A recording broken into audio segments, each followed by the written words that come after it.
না আপনি কি নিয়ে এত চিন্তা করছেন।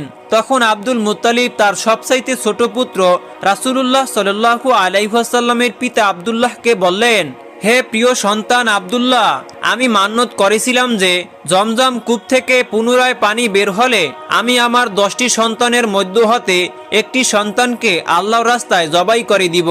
কিন্তু 10টি সন্তানের মধ্য হতে কেউই আমার এই মান্যত পূরণ করার জন্য রাজি হলো না। এবং আল্লাহ পাক রব্বুল আলামিন বলেছেন, হে আব্দুল মুত্তালিব, তুমি যদি তোমার 10টি সন্তানের মধ্য হতে একটি সন্তানকে আল্লাহর রাস্তায় জবাই না করো, তাহলে তোমার 10টি সন্তান মৃত্যুবরণ করবে এবং পবিত্র জমজম কূপের পানি পুনরায় বন্ধ হয়ে যাবে, এমনকি চিরদিনের জন্য সেই পানি ওঠা বন্ধ হয়ে যাবে। এখন আমি কি করব?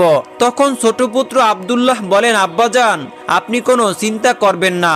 আব্বাজান, আমাকে আপনি আল্লাহর রাস্তায় জবাই করে আপনার মান্যত পূরণ করুন। আব্দুল মুত্তালিব তার ছোট পুত্র আব্দুল্লাহর কথাগুলো শুনে খুবই খুশি হলেন, কিন্তু অন্যদিকে অত্যন্ত দুঃখ পেলেন। তার কারণ ছিল আব্দুল মুত্তালিবের অত্যন্ত প্রিয় সন্তান ছিল তার ছোট পুত্র আব্দুল্লাহ। প্রিয় সন্তান হারানোর ব্যথা তার হৃদয়ে বইতে লাগলো। কিন্তু ছোট পুত্র আব্দুল্লাহকে জবাই করা ছাড়া আব্দুল মুত্তালিবের আর কোনো উপায় ছিল না, কারণ আব্দুল্লাহকে জবাই না করলে তার 10 সন্তানকে হারাতে হবে এবং পবিত্র জমজম কূপের পানি পুনরায় বন্ধ হয়ে যাবে।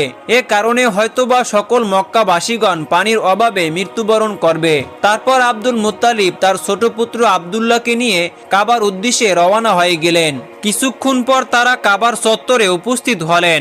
সেখানে সকল মক্কাবাসীগণ উপস্থিত হলেন। এদিকে আব্দুল্লাহকে জবাই করার খবর পেয়ে মক্কার অন্যান্য নারী পুরুষ সবাই সেখানে উপস্থিত হলেন।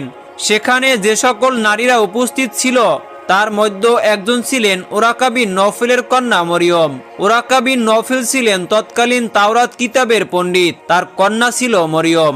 মরিয়মও তাওরাত কিতাবের খুবই পারদর্শী ছিলেন। তিনি জানতেন তাওরাত গ্রন্থে লেখা ছিল এই আব্দুল্লাহর ওরসেই জন্ম নেবে আখিরি নবী মাহবুবে আলম আল্লাহর প্রিয় হাবিব হযরত মুহাম্মদ সাল্লাল্লাহু আলাইহি ওয়াসাল্লাম। তাই তিনি আব্দুল্লাহকে জবাই করতে মানা করলেন। কোনো মতেই আব্দুল্লাহকে জবাই করতে দিতে চাইলেন না। তিনি আব্দুল মুত্তালিবকে বললেন, আব্দুল্লাহকে কোনো মতেই জবাই করা যাবে না, কারণ তাওরাত কিতাবে লিখিত আছে এই আব্দুল্লাহর ওরসেই জন্ম নেবে আখিরি নবী হযরত মুহাম্মদ সাল্লাল্লাহু আলাইহি ওয়াসাল্লাম। কারণ তাওরাত কিতাবে লিখিত আছে এই আব্দুল্লাহর ওরসেই আখিরি নবী হযরত মুহাম্মদ সাল্লাল্লাহু আলাইহি ওয়াসাল্লাম এই পৃথিবীতে আগমন করবেন।